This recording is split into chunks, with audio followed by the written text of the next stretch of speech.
Bienvenue sur le podcast Au fil des lunes. Ce podcast vous racontera le parcours de femmes et d'hommes, mus par la recherche d'une relation différente avec la nature et d'un peu plus de bienveillance en ce monde.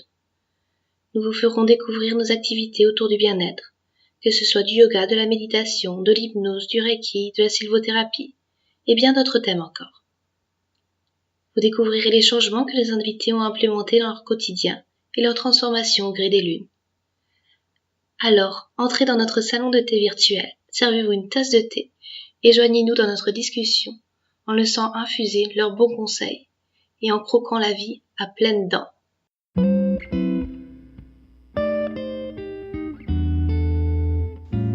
Dans ce premier épisode, je reçois Catherine. Catherine est professeure de Yin Yoga et praticienne de massage Tuina, un massage énergétique chinois. Elle nous racontera son parcours et nous livrera ses astuces bien-être à pratiquer au quotidien. Catherine est l'incarnation même de l'alliance de l'énergie et de la douceur. Le thème de l'union est d'ailleurs un thème cher à Catherine, puisqu'elle s'est particulièrement intéressée à l'union des énergies dans les médecines traditionnelles chinoises et indiennes. Vous découvrirez son approche bienveillante pour se reconnecter à son corps et retrouver un rythme de vie plus apaisant grâce à ces disciplines. Alors, sans plus attendre, commençons notre discussion avec Catherine. Bonjour, bonsoir Claire-Vie, tu vas bien? Oui, et toi? Ça va, oui. Alors Catherine, est-ce que tu pourrais te présenter en quelques mots, nous décrire un petit peu ce que tu fais au quotidien, tes activités? Ok, ben voilà, en fait, donc je m'appelle Catherine et en fait mon parcours professionnel, c'est que à la base, j'ai fait des études de secrétariat de direction. Et pourquoi est-ce que j'ai fait ces études? Parce que quand je suis sortie, donc ici on parle des secondaires en Belgique, donc j'avais 17-18 ans. Je ne savais pas trop bien vers quelles études me diriger. J'aimais bien les langues étrangères. Et donc, voilà, j'ai fait des études de secrétariat parce que mon compagnon à l'époque m'a dit, voilà, il y a des langues dans les études. Et donc, voilà, j'ai fait ça pour cette raison-là. Et puis, en fait, j'ai perdu mon dernier travail, en 2014. Donc, j'ai fait secrétariat. Le dernier emploi que j'ai fait, c'était, il y avait beaucoup plus un côté délégué commercial dans un domaine plutôt technique, qui était le gaz, le gaz propane. Oui. Et voilà, donc, voilà, j'ai perdu un peu soudainement mon travail. Et suite à ça, en fait, je suis tombée enceinte de mon deuxième enfant. Et donc, après avoir accouché de lui, j'ai recommencé à chercher du travail, mais il y avait un blocage. Donc au niveau secrétariat, mais chaque fois que j'essayais de retrouver du travail, j'angoissais, j'avais vraiment des angoisses terribles.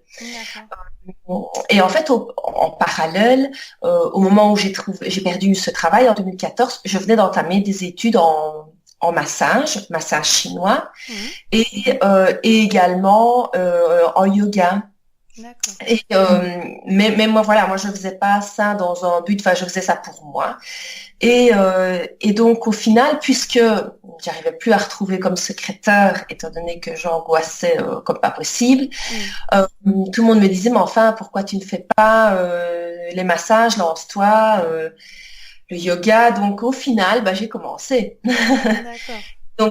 Donc chez moi, j'ai une salle appropriée, donc pas forcément pour le yoga, parce que c'est quand même un peu trop petit pour le yoga, je mets 4-5 personnes maximum.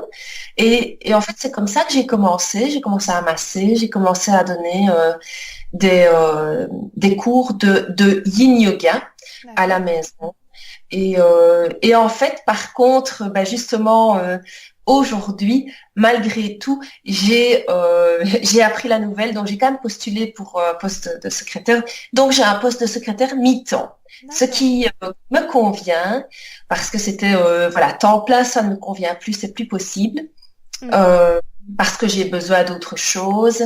Et donc là, je pense que le mi-temps me conviendra très bien pour pouvoir faire mes autres activités sur le côté. D'accord, félicitations. Puis c'est vrai que comme ça permet d'avoir aussi un revenu stable qui permet ensuite de développer un petit peu plus pour tes autres activités? Oui, voilà, je pense il faut prendre en compte tous les paramètres. D'accord. Et en prenant en compte tous les paramètres, en tout cas, c'est ce qui me convient, je pense, pour le moment, parce qu'on ne sait jamais de quoi le futur est fait de manière précise. Mhm. Et donc voilà, c'est parce que je venais d'apprendre la nouvelle 2 heures avant cette interview, donc D'accord, je me dis, félicitations. ben voilà, c'est gentil. D'accord. Et tu en es venu comment à t'intéresser au massage et au yoga? C'est quelque chose qui te suit depuis toujours ou c'est plutôt récent? Oui, voilà. Non, c'est pas forcément quelque chose qui m'intéresse depuis toujours. En fait, c'est vrai qu'il y a vraiment 2 parties. Donc, il y a la partie massage. Donc, j'ai commencé mes études en fin 2013. C'est un petit peu, sans doute parce que mon compagnon lui-même venait d'entamer des études de naturopathie, dans lesquelles il y a aussi une partie massage, et aussi parce que, en fait, il y a quand même déjà quelques années, je m'étais procuré un livre qui parlait du massage des organes internes. Pourquoi? Parce que c'est vrai que moi, personnellement, à l'âge de 18 ans, j'ai eu un problème de santé qui était en fait la constipation. D'accord. Et donc, mais c'était vraiment très, très embêtant. J'ai vraiment perdu du poids. J'étais un peu squelettique, on va dire. Je suis déjà pas très grosse à la base, donc j'étais devenue assez squelettique. Mhm. Et à l'époque, aucun médecin enfin, on me donnait des laxatifs, etc. Et ce n'est que des années après que j'ai compris que c'était un blocage psychologique. Voilà, c'était d'un autre ordre, c'était pas mécanique. D'accord, oui. Et voilà, la nourriture n'avait rien à voir, il n'y a rien qui faisait quelque chose. Mhm. Et donc, c'est vrai que quand j'ai vu ce livre, ça m'a vraiment intéressée. Et c'est dans les études, évidemment, il y a aussi le massage des organes internes, le Qin et Tsang. Mhm. Et c'est ça qui m'a attirée, en fait. C'est vraiment cette partie-là pour comprendre un petit peu voilà, les intestins, les organes, parce que voilà, j'ai compris avec mes études que c'était relié aux émotions et que avoir des organes en bonne santé, c'était hyper important. Et donc D'accord. ça, c'est vraiment, voilà, d'où l'intérêt. Et aussi parce que j'ai voulu croire en ce qu'on appelle le hasard. Mhm. Et cette formation, quand j'ai vu le fascicule, elle commençait tout près de chez moi, vraiment à 5 kilomètres. Et ça commençait la semaine après. D'accord, Et donc, je oui. me suis dit, OK, là, j'ai pas Il y a beaucoup quelque de chose temps qui se pour passe. penser. Allez, je fonce. Et voilà, j'ai voulu laisser mon intuition, enfin, croire en mon intuition. Donc, c'est pour ça que j'ai fait ces études-là.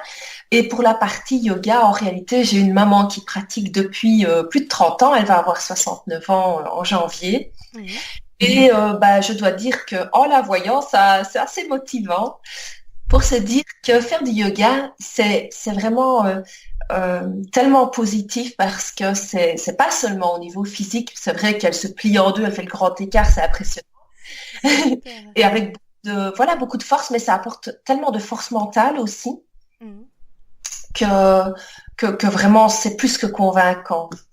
Et donc, c'est pour ça que moi-même, j'ai commencé à pratiquer, que j'ai fait ma formation.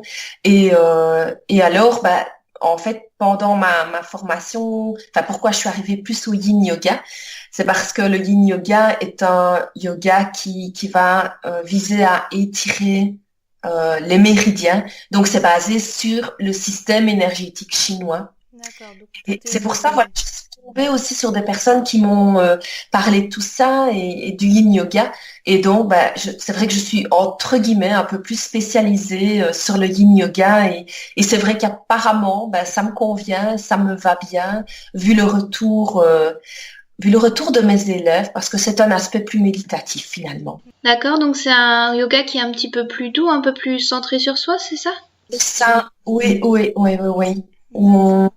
Voilà, avec des mouvements plus lents et on a plus le temps d'aller à l'intérieur de soi et où la respiration joue un rôle primordial, bien que évidemment de toute façon dans le yoga ça joue un rôle primordial, mais plus dans cet aspect, voilà, on fait toutes les choses plus lentement. C'est des postures qui sont tenues un peu plus longtemps, c'est ça? C'est ça. Ok. Oui, oui, oui. Et par rapport à tes activités, tu fais du massage Twina, c'est ça? C'est comme ça que ça se prononce? Oui, le massage tunin. Oui, D'accord. oui. Et donc par rapport à ces massages, tu pratiques également d'autres composantes de la médecine chinoise ou tu te concentres uniquement sur cela? Ben, en fait, donc je ne suis pas médecin, évidemment.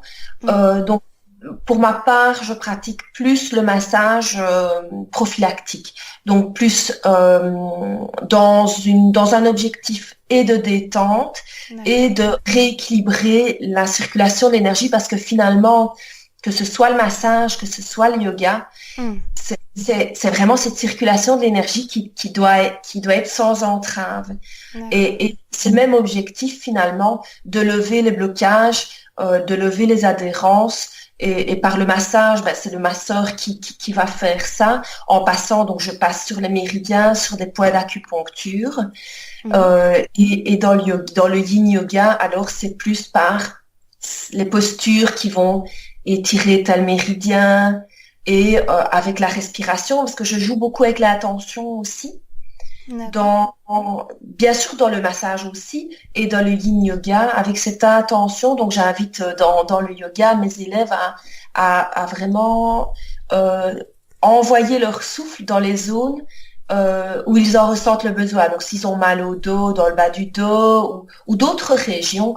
Donc c'est avec cette intention et donc dans le massage aussi. Et dans le massage, bien sûr, donc je peux utiliser aussi les ventouses, les moxas.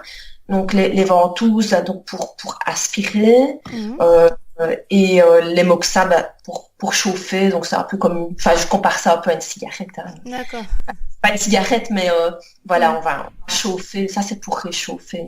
Et je me posais une question par rapport à tes activités. Justement, bah, tu fais de la médecine chinoise, tu fais du yoga. Est-ce que tu penses que c'est des traditions qui sont complètement différentes ou alors elles se rejoignent plutôt? Mais en fait, moi je pense que ce sont plutôt des choses qui se rejoignent. D'accord. Les termes sont un peu différents, Hmm. mais il y a tellement de choses en commun. On parle déjà effectivement les canaux de circulation de l'énergie. Alors en médecine chinoise, l'énergie vitale, on va appeler le qi. Mhm. Et puis en yoga, on va dire plutôt le prana. Oui. Et puis il y a les nadis et il y a les méridiens en médecine chinoise. Et puis tous les centres énergétiques. Donc en Inde, on va plutôt dire les chakras. Et puis en médecine chinoise, on va plutôt dire les points d'acupuncture.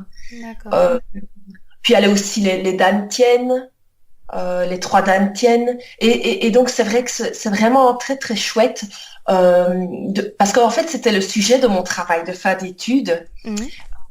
De massage, de comparer justement,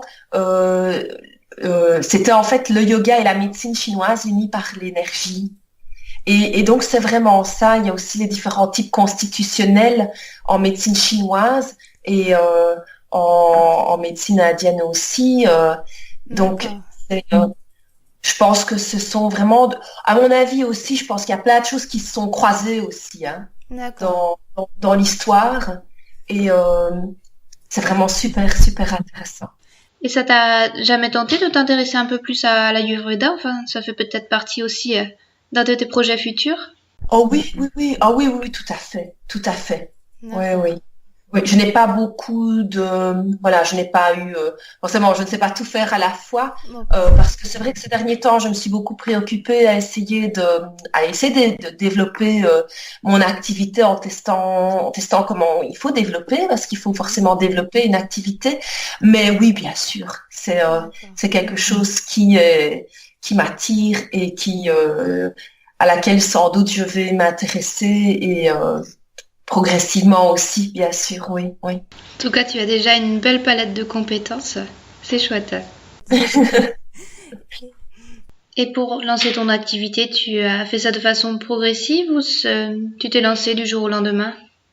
Non, c'est-à-dire que c'est très progressif, étant donné que euh, ça dépend aussi, voilà, je pense, de la confiance. Et Oui. donc, c'est vrai que j'ai pas vraiment confiance en moi à la base. Et donc, finalement, tout ceci, c'est vraiment un challenge. C'est vraiment un challenge de me dépasser. Et finalement, le fait que j'ai continué, enfin, en fait, j'ai commencé la première fois ici à la maison, vraiment un peu un test comme ça, où j'y croyais pas trop. Oui. Finalement, j'ai demandé à des personnes de mon entourage, mon voisin, mon copain, copine, j'ai dit, tiens, vous voulez essayer? Et puis finalement, bah, j'ai été bluffée Mm. parce que je ne m'attendais pas à ce qu'ils disent, oh waouh! Oui. Et Les donc là, résultats. je me suis dit, ah, ok. Il y a Donc je quelque crois que j'ai chose. été surprise. Et donc j'ai continué. Et puis finalement, bah, pour le yoga, bah, j'ai loué une salle Mhm. parce que ça se développait. Et puis, finalement, ce qui est merveilleux, c'est cet échange parce que j'ai grandi moi-même avec mes élèves.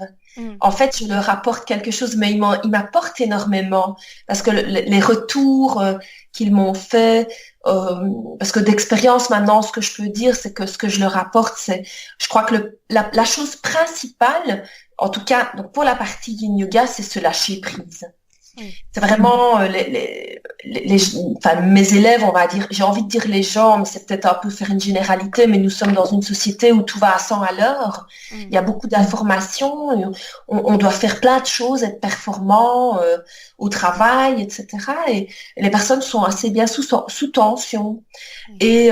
Et finalement, elles recherchent un lâcher prise.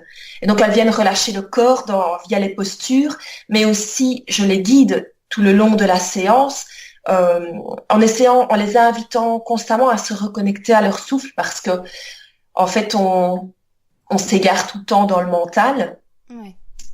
dans les pensées, les préoccupations, et donc je les aide à revenir vraiment sur leur souffle, sur les perceptions de leur corps. Et c'est ça finalement, je vois que c'est ça qui les aide vraiment et c'est ça qu'elles viennent chercher, c'est une Mm. petite bulle, un temps qu'elles prennent rien que pour elles. Oui. J'ai essentiellement des femmes, mais j'ai quand même quelques hommes, donc ça c'est vraiment chouette aussi. Oui. Et voilà, et pour les massages c'est aussi ça, c'est vraiment cette détente, se sentir et détendu, Mm. mais en même temps dynamisé. Oui. Sentir que ça recircule à nouveau. Et voilà, c'est se relâcher, mais en même temps être dynamisé. Donc ça, D'accord. c'est les retours que j'ai. C'est super. Et tu parlais en début de l'interview de tes problèmes de santé. Tu as pu les résoudre un petit peu par toi-même en pratiquant l'automassage ou alors tu t'es fait aider par un thérapeute? Bien sûr, oui, je suis moi-même allée voilà, consulter, chercher des réponses à l'extérieur. Mais dans la partie massage chinois, il y a bien sûr cette partie automassage. D'accord. Voilà. Donc se Et, masser soi-même les organes ou les méridiens. ouais. Oui, D'accord. tout à fait. Il y a vraiment un massage, un automassage complet. D'ailleurs, en fait, au tout début, mon cours était composé d'une première partie d'automassage, d'une autre partie de yin yoga. Mhm. Et puis, au fur et à mesure, bah, de nouveau, comme je dis, j'ai testé des choses. Il y a des personnes qui n'aimaient pas forcément l'automassage, il y en a qui adoraient ça. Et puis finalement, je me suis dit, voilà, je vais appeler ça un cours de yin yoga. Donc, j'ai enlevé la partie automassage, D'accord. tout simplement aussi pour pouvoir offrir un cours avec une durée respectable, parce que sinon, c'était un cours de 2 heures. Oui. Et alors, occasionnellement, ça va, Mhm. mais finalement, toutes les semaines, 2 heures, que ce soit pour le temps des élèves, mais aussi pour le prix que je pouvais demander, parce que 2 heures, par contre, je ne pouvais pas demander un prix qui correspondait à un cours de 2 heures. Donc, techniquement, Oui. voilà, mon cours est de 1 heure 15, qui devient un D'accord. petit peu plus, mais 1 heure 15, et on prend bien le temps pour le yin yoga. Mais justement, pour ici le 29 décembre, je propose une séance spéciale pour la nouvelle année où ce sera pendant 2 heures et demie. Et là, je vais remettre vraiment cette partie automassage, mais c'est ponctuel. D'accord, mais c'est super en tout cas de combiner ces deux types d'activités. Je pense que les gens doivent beaucoup apprendre lors de ces cours. Oui, parce que c'est aussi se prendre en soin soi-même, en C'est fait. ça. Mhm. Et avec l'automassage, on peut déjà faire beaucoup de choses. D'accord. C'est aussi cette partie de se responsabiliser, Mais souvent, j'entends que les personnes n'arrivent pas toujours à prendre soin d'elles à la maison parce que peut-être qu'il y a des enfants elles n'ont peut-être pas là une pièce où elles peuvent être tranquilles. Et puis aussi, le fait d'être en collectif, mais c'est une énergie aussi qui se dégage dans le groupe, pour la partie forcément yin yoga, maintenant pas pour le massage, ça c'est de toute façon ça c'est quand même différent, mais dans la partie yoga, je pense aussi vraiment, c'est ce que je ressens beaucoup, c'est cette envie de partager, de ressentir cette énergie de groupe qui est quand même importante aussi.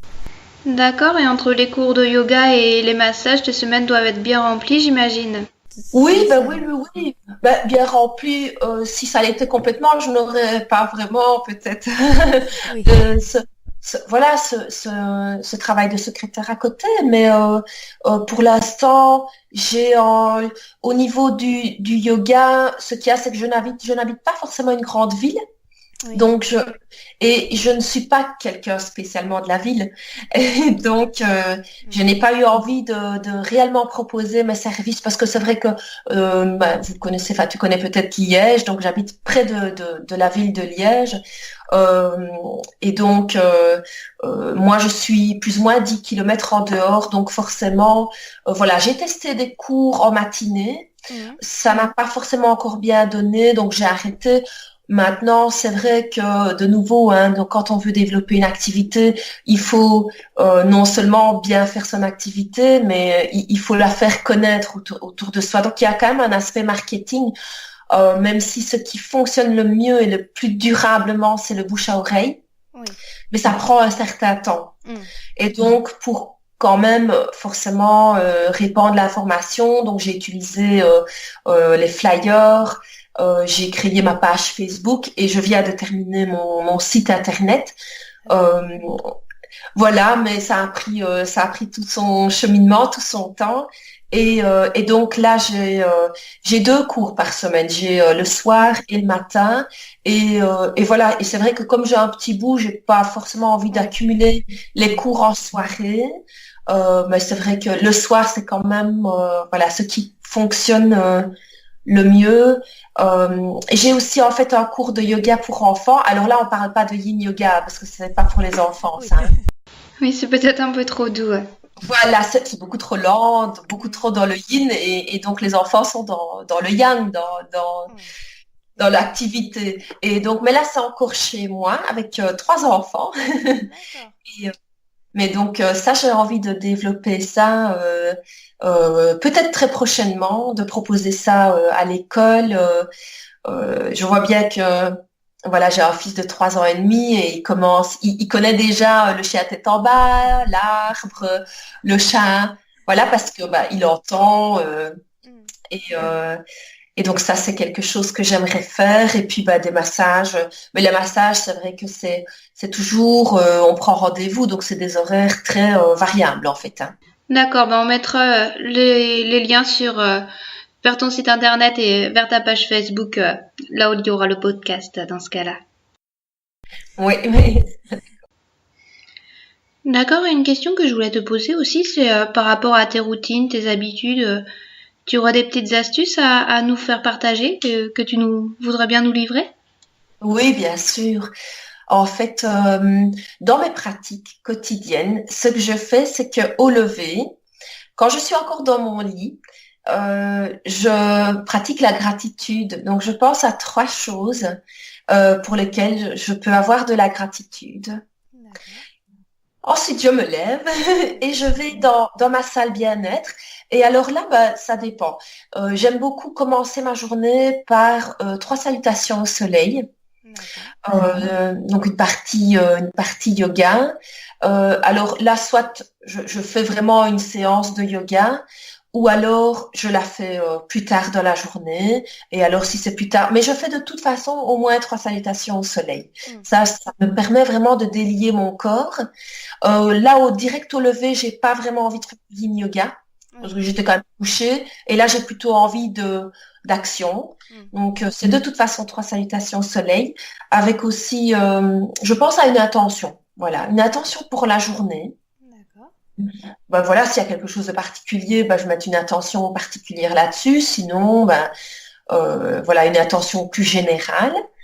Euh, et alors, éventuellement, j'ajoute un petit automassage, soit complet, soit uniquement les mains, le visage.